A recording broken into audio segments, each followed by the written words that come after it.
Was stacking firewood behind the garage when my phone buzzed on the railing. I almost didn't check it. It was a Saturday in late October, the sky that particular shade of grey that settles over Sudbury before the first real snow, and I had maybe an hour of daylight left. I'd been out there since 2 o'clock, splitting and stacking, the kind of work that empties your head out. My back wasn't what it used to be, but I didn't mind. I liked having something to do with my hands. I pulled off one glove and looked at the screen. It was a text from my daughter-in-law, Vivienne. "Hi, Edmund.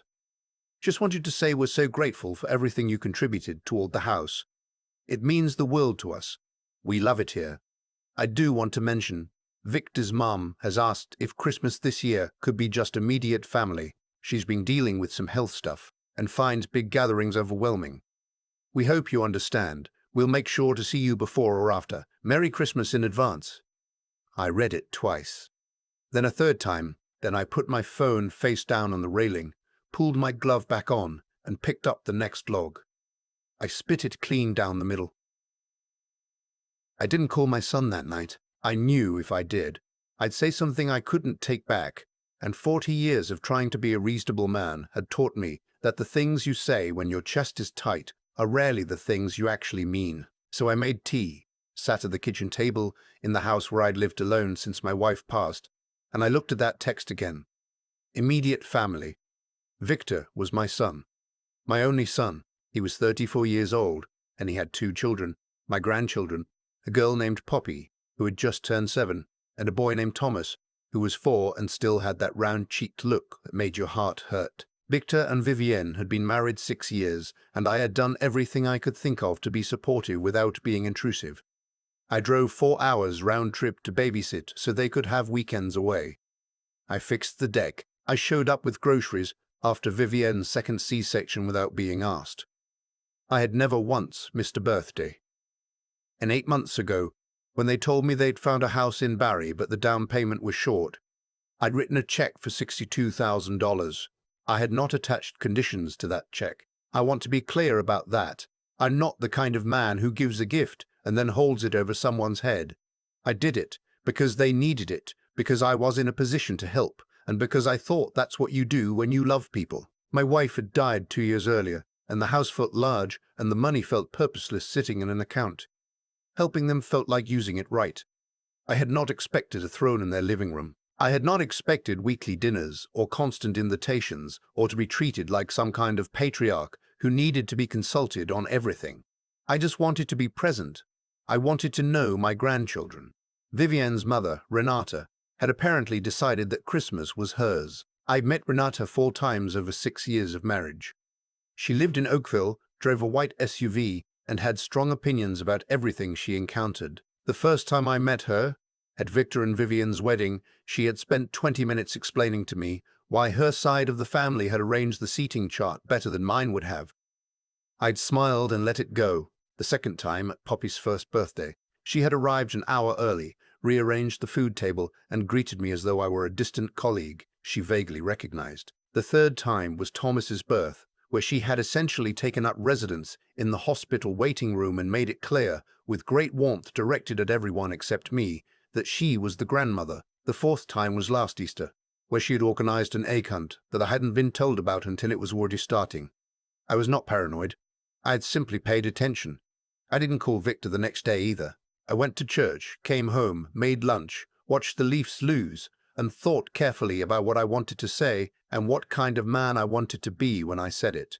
Monday evening, I called him. He answered on the second ring. "Hey, Dad." "Hey." I paused. "Did Vivienne tell you she texted me?" A beat of silence. Yeah, she mentioned it. I just want to make sure I understood it right," I said. "Christmas this year, I'm not included." He exhaled slowly. "It's not like that, Dad. Renata's been having a rough go. Her blood pressure, some anxiety stuff. Vivienne's worried about her. It's just, they wanted smaller this year. And smaller means Renata is there, but I'm not. Renata is Vivienne's mom. And I'm your dad, Victor." The silence that followed was the kind that has weight. "I know," he said finally. "I know you are." I'm also the person who made it possible for you to have a house to celebrate Christmas in, I said, and I hated myself a little for saying it because I had told myself I wouldn't. But it came out anyway. I'm not saying that to hold it over you. I'm saying it because I don't know how else to explain how strange this feels. I understand, Dad. Do you? I'll talk to Vivienne. He said that with the tone men use when they mean this conversation is over now. He talked to Vivienne. I know this because 3 days later, I received another text, this one longer, warmer in tone, and entirely unchanged in content. Renata's health. Smaller gathering. We'll do something special before the holidays. We love you, Edmund. I set my phone down on the kitchen counter and stood there for a long moment. Then I opened my laptop and went to a real estate listing site. I wasn't looking for anything at first. I told myself I was just looking. But I knew, somewhere underneath that, what I was actually doing. I felt it when I was splitting that firewood, this quiet, resolute shift in the middle of my chest, like something that had been slightly askew finally lining up straight. The house 2 doors down from Victor and Vivienne's place in Barry had been listed for 11 days. 3 bedrooms, corner lot, mature trees, detached garage, a little dated inside, the kitchen especially, but structurally sound from what I could see in the photos. Good bones, as they say. The asking price was $420,000. I called my financial advisor the next morning. My name is Edmund Croft. I am 63 years old. I retired early from a 30-year career in civil engineering, and I live carefully. My wife and I had been savers, not spenders. The money was there. You want to buy a second property in Barry, my advisor said, in the voice people use when they're trying not to sound alarmed. As a rental, initially, I said. Possibly as a residence, eventually. You'd be taking on a mortgage at 63. A small one. I put 200 down. There was a pause. Edmund, is this about your son? It's about wanting to be closer to my grandchildren, I said. Which was true. Which was the whole truth, actually, even if there was more to the story underneath it. I did not tell Victor. I contacted a realtor in Barry named Patricia, who was efficient and no-nonsense, and did not ask me unnecessary questions. We toured the house on a Thursday. It was exactly what the photos suggested. Solid, dated, full of potential. The backyard had a workshop shed that made my heart lift the moment I saw it. The family room had a fireplace. The kitchen needed work, but I've redone a kitchen before. I made an offer that Friday. It was accepted the following Tuesday. I called Victor the night of the acceptance. I have some news, I said. I bought a house in Barry. The silence this time was different. Longer. What? He said. 2 doors down from you, actually. The beige one on the corner. I've been watching that street for a while. Nice quiet neighborhood, good-sized lot. The timing worked out. Dad, his voice had gone careful. Why didn't you tell us? I didn't know it would go through. I didn't want to say anything until it was confirmed. 2 doors down. 2 doors down. Another long pause. Can I ask you something? Of course. Is this because of Christmas? I thought about that for a moment. I thought about Vivienne's text. I thought about the firewood. I thought about Thomas's round cheeks and Poppy's laugh, and the fact that last March I'd driven down specifically to take them to the Barry waterfront, and Renata had been there and had spent the whole afternoon talking to Vivienne while I pushed Thomas on a swing, and thought about how lucky I was to have these 2 small people in my life. It's because I want to be close to my grandchildren, I said. That's the whole answer. Victor was quiet for a moment. Then, Vivienne is going to have a lot of feelings about this. I expect she might, I said. But Victor, I want you to think about something. I'm not moving into your house. I'm not asking to be included in anything. I'm buying a house legally with my own money in a neighborhood where my son and grandchildren happen to live. That is something I am absolutely allowed to do. He didn't have an answer for that. There wasn't really one to have. Vivienne did have feelings about it. Victor texted me 2 days later to say she was upset, that she felt it was manipulative, that it made her uncomfortable to think of me living so close. I read the text carefully. I thought about how to respond. I wrote back, "I understand she has concerns. I'm happy to talk with her directly whenever she's ready. I love you and I love your family, Victor. That's the only reason I exist in your life. I would never do anything to harm your marriage or your home. But I'm not going to apologize for wanting to be near my grandchildren." I didn't hear back for a week. In the meantime, I arranged for a contractor to assess the kitchen. I drove up on a Saturday and walked the property again. The workshop shed had a good solid workbench and an electrical panel that just needed a few updates. I stood in the backyard in November light and thought about all the things I could build in that space. Birdhouses, furniture, maybe eventually a proper workbench setup for when Poppy and Thomas were old enough to learn how to use their hands. My wife would have loved the backyard. That thought arrived quietly, the way thoughts about her always did now, not like a sudden pain but like a hand on the shoulder. She had been the one who understood, without my having to explain, that my relationship with Victor was the most important relationship I had left. She would have known exactly why I bought that house. She would have told me I was stubborn. Then she would have helped me pick paint colors. The call from Victor came on a Sunday afternoon in late November. "Can I come over?" he said. He was already in Barry. He'd driven to the neighborhood and was sitting, I would later learn, in his car on the street outside the house I'd bought. "Of course," I said. He arrived 20 minutes later, and we sat at my kitchen table. The old house, not the new one, with coffee between us. He looked tired. He'd inherited his mother's eyes, my son, dark brown and very direct, and when he was troubled they had a particular heaviness to them that had been the same since he was a little boy. "Vivienne is angry," he said. "I know. She thinks you're trying to control us." "I know she does." "Are you?" I looked at him for a long moment.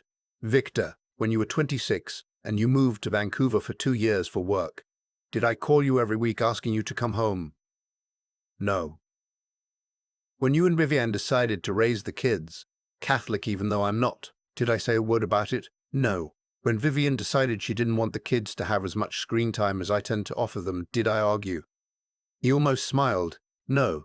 I have spent a long time," I said, "trying to be the kind of parent who trusts his adult children to make their own lives.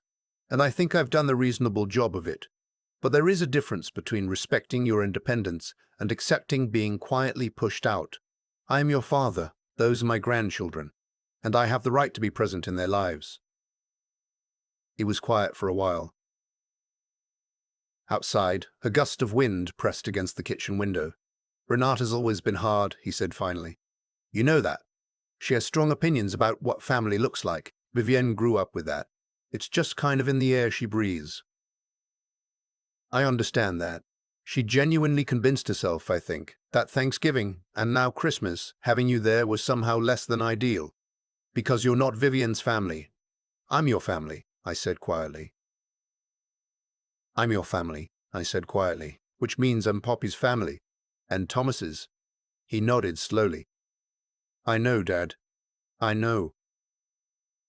We sat there for a bit longer. I refilled his coffee. He told me about a problem he'd been having with the eavesdroppers on the house, and I said I could take a look. We talked about Thomas's speech development and the skating lessons Poppy had started. We talked like a father and son who had known each other for a long time and knew how to find solid ground. Before he left, he stood in the doorway and said, "Vivienne knows she needs to talk to her mother." "That's between them," I said. "She knows," he said again. "She just needs time to get there." Closing on the new house happened on December 3rd. I drove up with a truck full of tools and basic furniture, a bed, a table, 2 chairs, and spent the first night in the new place, eating Chinese takeout on the floor of the kitchen and listening to the house settle around me. Old houses make good sounds, creaks and sighs like they're getting used to you. I didn't contact Vivienne. I didn't push. I focused on the workshop shed, on the kitchen plans, on making the house into something. I put up shelves. I stripped the ugly wallpaper from the front hallway and found clean drywall underneath. I installed better light fixtures. The work was good. It felt like building something. Poppy found me first. It was a Saturday afternoon about 2 weeks after I'd moved in. I was outside, checking the eavesdroppers situation Victor had mentioned. Apparently the whole neighborhood had the same issue. When I heard small boots on the sidewalk and looked up, and there she was, 7 years old, pink coat, bright red toque that was slightly too big for her head, standing on the sidewalk in front of my house, looking at me with the frank curiosity children have, before the world teaches them to be polite about staring. "Grandpa," she said, "hey, puppy bird." She looked at the house.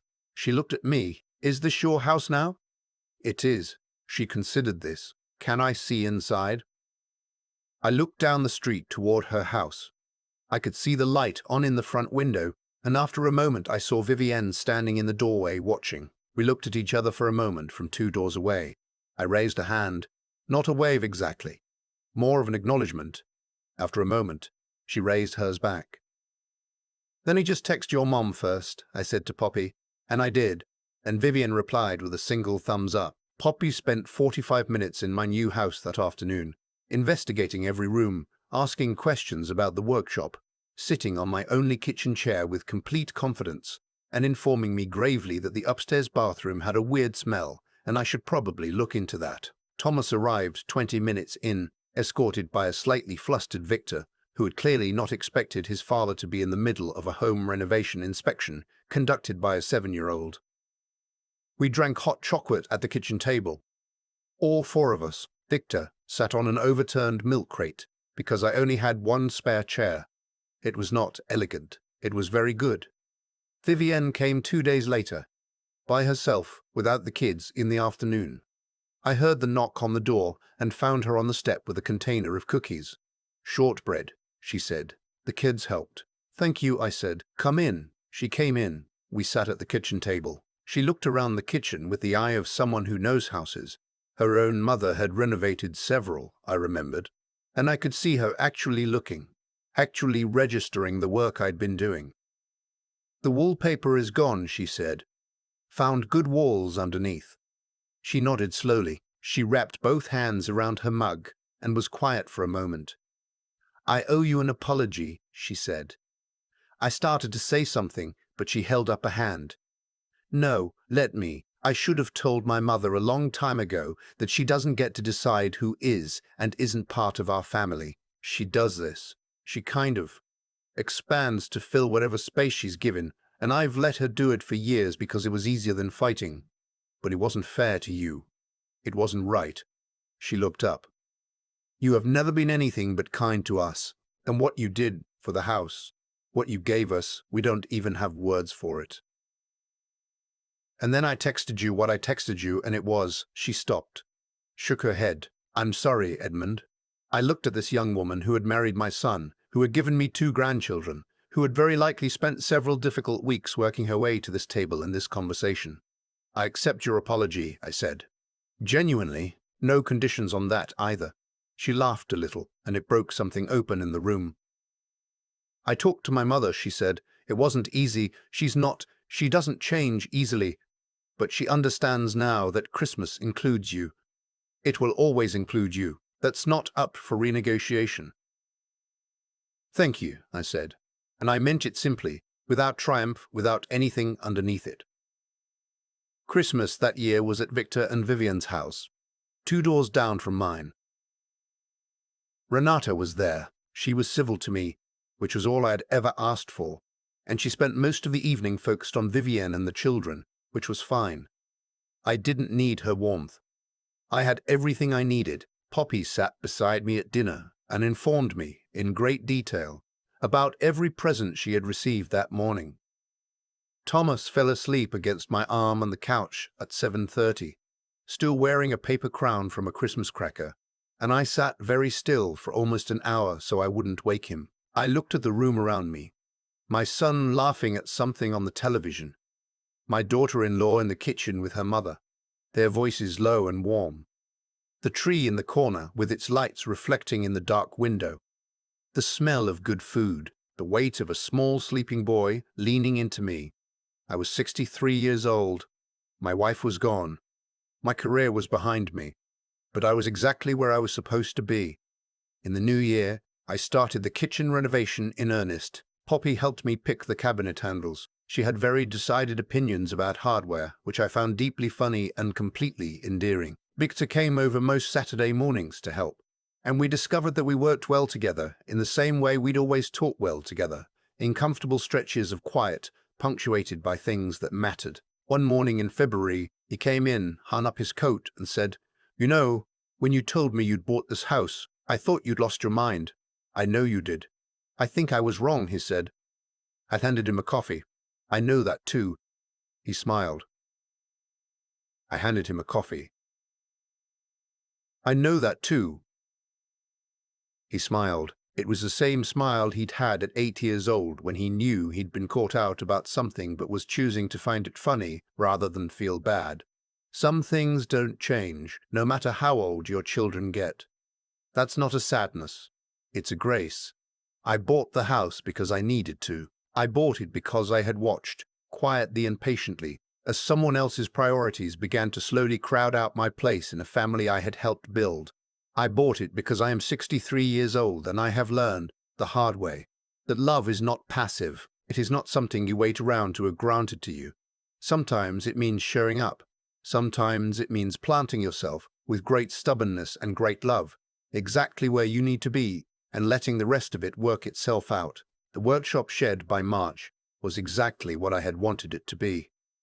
Good light, clean bench,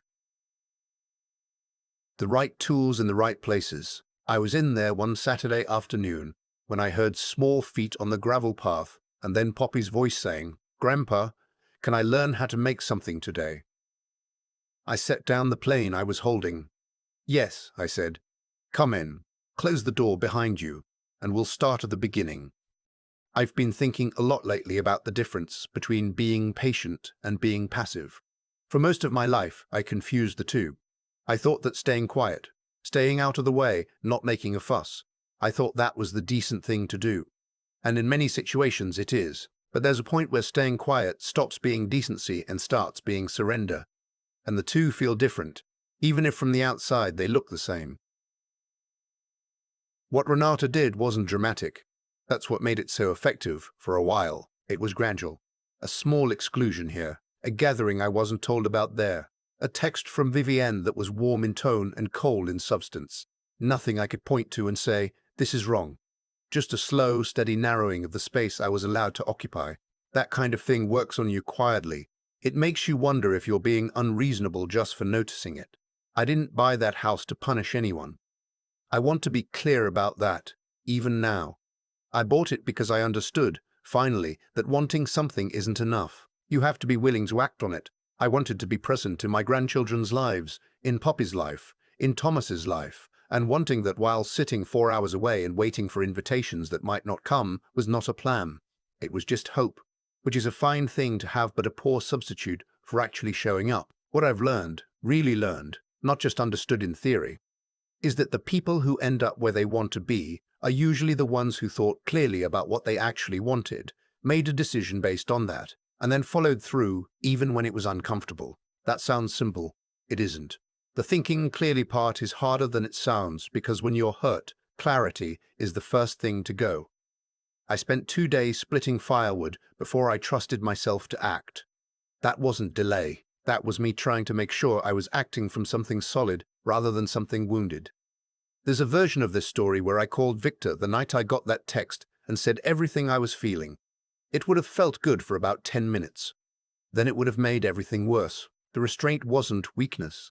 It was the thing that kept the door open long enough for Vivienne to walk through it herself, on her own terms, with shortbread and an apology that she'd arrived at honestly. That matters. An apology someone arrives at on their own is worth 10 times one that was demanded. You can't force people toward decency. You can only make choices that give them room to find it. Poppy is 8 now. She's been in my workshop every Saturday for 3 months. She made a small wooden box last week, rough at the edges, proud as anything, and she carried it home with both hands, like it was something precious. It was. Thomas is working up to it. He mostly just hands me tools and asks questions about everything, which is fine.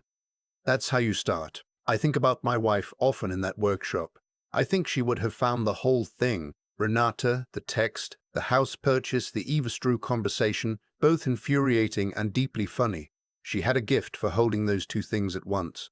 I'm still learning how, But I'm here, 2 doors down, workshop light on, kettle on when needed. That's the whole point, really. Not the victory of it, just the being here.